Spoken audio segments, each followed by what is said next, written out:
Selamat pagi Pak, nama saya Andreas dari kelas L14. Saya ini akan menjelaskan tentang Video Service Information System saya. Pertama ini adalah case-nya, itu membuka bisnis agrowisata dengan konsep wisata alam.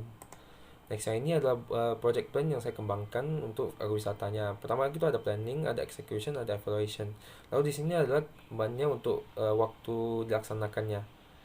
Next itu adalah tentukan unit-unit. Nah, ini ada unit yang telah dikasih. Lalu mereka memiliki manager dan supervisor yang staff permanen, staff yang outsource. Hydroponic memiliki staff permanen, restoran memiliki manager staff permanen, sama pelayan staff outsource. Mengapa saya pilih lebih banyak staff permanen? Itu karena di lingkungan kerja ini butuh orang yang lebih mengenal uh, tempatnya. Lalu cara kerjanya itu juga mereka butuh ngerti gitu. Karena kalau nggak sejalur gitu nanti mereka mungkin kurang ngerti terhadap suatu tempat. Jadi staff yang outsource itu biar supervisor akan mengarahkan mereka. Lalu hidroponik mengapa cuma staff permanen? Karena mereka itu boleh dibilang agak sulit untuk diandalkan untuk staff outsource. Jadi kita akan memilih staff permanen yang udah pengalaman baru bisa melakukan pertanian hidroponik. Next itu bagaimana langkah-langkah sebagai HR manager. Nah, pertama itu akan menganalisa kebutuhan posisi dan jabatan yang dibutuhkan perusahaan. Kedua itu merencanakan perekrutan.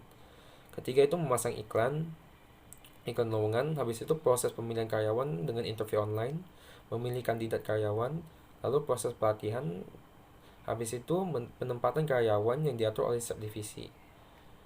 Habis itu tugas saya sebagai supervisor bagian pertanian hidroponik.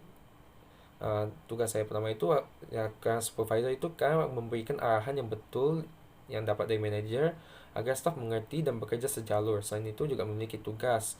Tugas kita itu memeriksa alat untuk kelangsungan hidroponik, memeriksa jika salah satu tanaman memiliki penyakit atau tidak, memeriksa aliran listrik karena hidroponik tergantung pada listrik.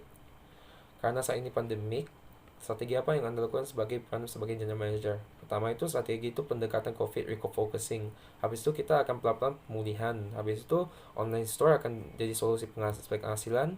Pembukaan agrowisata ditutup, restoran juga akan ditutup. Pembukaan agrowisata akan dimulai setelah PSBB berakhir.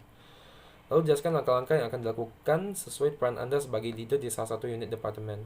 Saya akan mendapat kepercayaan karyawan, lalu menjelaskan tujuan kita kepada restoran dengan jelas dan sederhana, berkomunikasi dengan karyawan, memotivasi karyawan agar berantusias untuk bekerja untuk mencapai tujuan, berani bertanggung jawab atas semua kesalahan, mengendalikan emosi diri dalam berbagai masalah, berani mengakui kesalahan, lalu luangkan waktu untuk pergi keluar makan bersama karyawan.